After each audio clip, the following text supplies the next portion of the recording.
मैं ऐसे छत्रपति शिवाजी महाराज जिनके राज तिलक में उनको बड़े पैमाने पर ठगा गया, लेकिन उन्होंने माता जी के मृत्यु के बाद दूसरा राज्याभिषेक कराया और 560 वनवादियों की हत्या अपने तलवार से किया।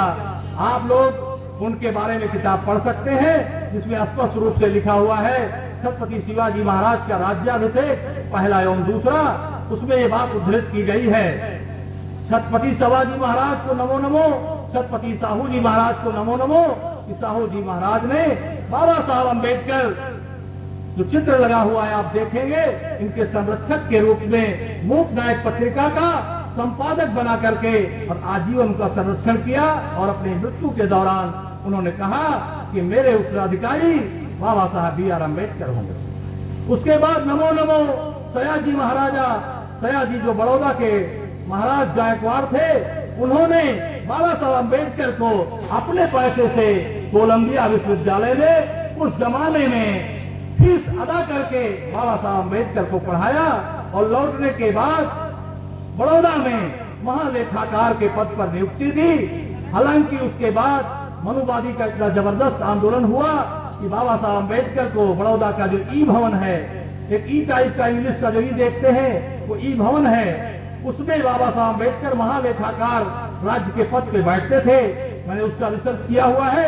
लेकिन बाद में छत्रपति सयाजी गायकवाड़ राज्य में इतना विद्रोह हुआ कि बाबा साहब अम्बेडकर ने खुद वहां महालेखाकार के पद से इस्तीफा देकर सामाजिक कार्यों में लगे और उन्होंने मूक नायक पत्रिका का संपादन शुरू किया। साथियों, अगली कड़ी में नमो नमो पंडित राहुल सांस्कृत्यान और नमो नमो वर्माराम स्वरूप महान।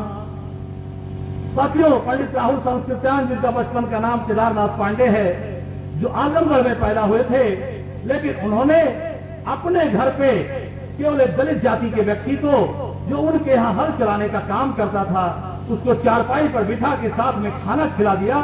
इसके एवज में समाज का निकाला हुआ। उन्होंने घर को छोड़ना समझा, उचित समझा और उन्होंने 100 किताबें लिखी। वो कम्युनिस्ट आंदोलन के जनक हैं, पूरी दुनिया उनको जानती है। 100 किताबें उनके ऊपर प्रकाशित है, राहुल संस्कृत जी के ऊपर। उनकी एक किताब आई जिसका नाम है बोलगा से गंगा।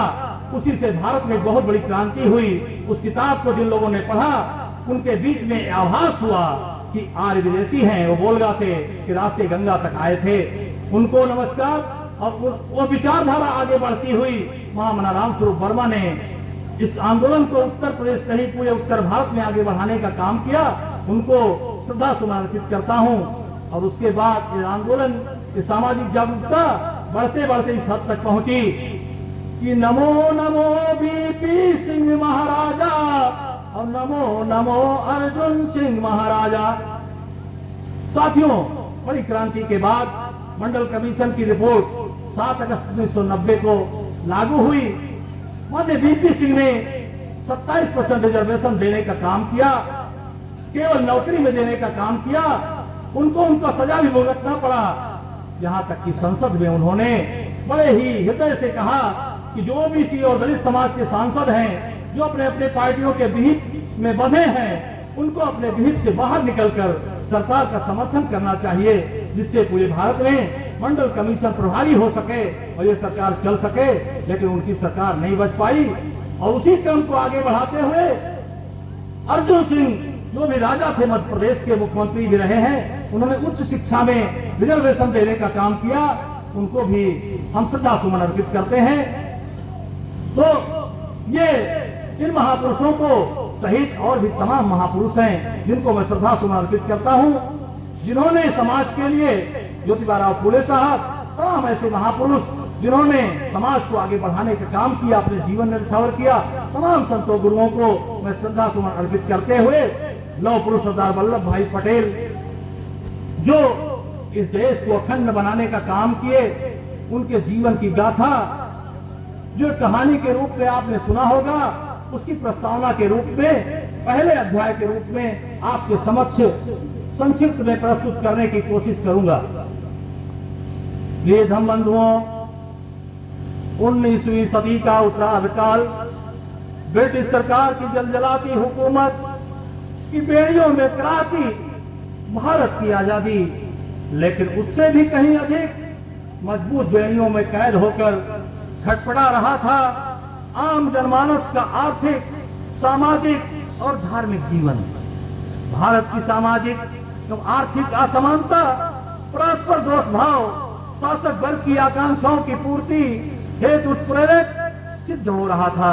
तब एक महानायक ने गुजरात के खेड़ा जनपद के जिला मुख्यालय में अपने ननिहाल में जन्म लिया।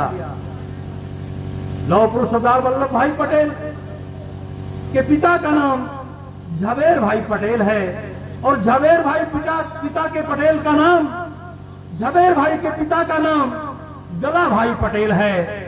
गला भाई पटेल के बेटा झवेर भाई पटेल झांसी की सेना में 1857 का जो प्रथम स्वतंत्रता संग्राम था उसमें 25 साल की उम्र में भर्ती हुए थे। झांसी की सेना में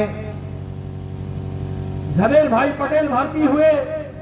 आप सबको ज्ञात होगा 1857 की जो लड़ाई है वो पूरे देश में चलते चलते 1861 में झांसी के मैदान में लड़ी जा रही थी।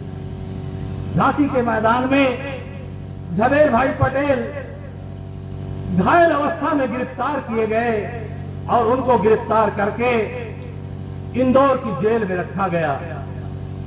उस समय इंदौर की जेल में वहां के शासक तुकोजीराव होलकर द्वितीय थे। महाराजा तुकोजीराव होलकर अपने मंत्री के साथ शतरंज का खेल खेल रहे थे। राजपाट करने वाले व्यक्ति को अमूमन ये माना जाता है कि उसे शतरंज का खेल आना चाहिए। वो महाराज वहां पर बैठे अपने मंत्री से खेल बार बार हार रहे थे। सरदार वल्लभ भाई पटेल के पिता यानी झवेर भाई पटेल जेल के अंदर से देख रहे थे कि राजा शतरंज का खेल नहीं जानते हैं।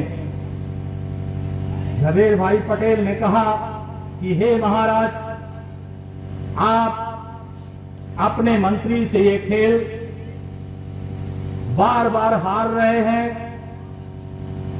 आप कैसे राजा हैं कि आप शतरंज का खेल नहीं जानते हैं। महाराजा तुकोजीराव होलकर ने कहा कि इस कैदी को बाहर निकाला जाए और इससे पूछा जाए कि क्या ये कैदी शतरंज का खेल जानता है। कैदी झवेर भाई पटेल को जेल से बाहर निकाला गया। महाराजा तुकोजीराव होलकर के सामने पेश किया गया। महाराजा तुकोजीराव होलकर ने कहा, क्या कैदी तुम ये शतरंज का खेल जानते हो। झवेर भाई पटेल ने कहा, हे महाराज, मैं इस खेल को पूरी तरह से जानता हूं। अगर आप मुझे अवसर प्रदान करें तो मैं निश्चित तौर से महाराज जी इस कथा को जो मैं आपके सामने रख रहा हूं आपको तमाम किताबों में देखने को मिलेगा। उस कैदी ने कहा, महाराज आप मुझे अवसर प्रदान करें, मैं निश्चित तौर से खेल आपको जीत कर दूंगा। महाराजा तुकोजीराव होलकर ने कहा कि कैदी, अगर आप इस खेल को जीतने में अक्षम हुए तो आपकी सजा दुगुनी कर दी जाएगी। आपकी सजा दोगुनी हो जाएगी क्योंकि अंग्रेजों के ऑफिसरों ने आपको इस जेल में बंद करके गए हैं और इस समय हम अंग्रेजी हुकूमत के अधीन रियासत चला रहे हैं, तो हम अंग्रेजों के खिलाफ नहीं जा सकते हैं। तो आपकी सजा दोगुनी हो जाएगी, इसलिए आप निश्चित हो लीजिए।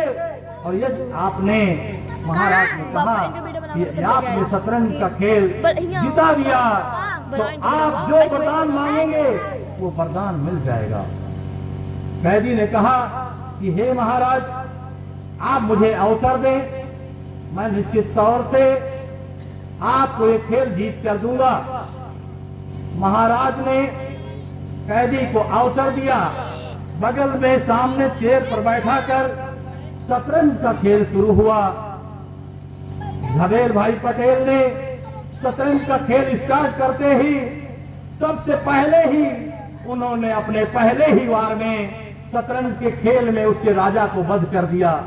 आप सब जानते हैं कि शतरंज के खेल में पहले सिपाहियों का वार होता है, मंत्रियों का वार होता है, और यदि राजा खत्म हो जाए तो वही शतरंज खेल वो व्यक्ति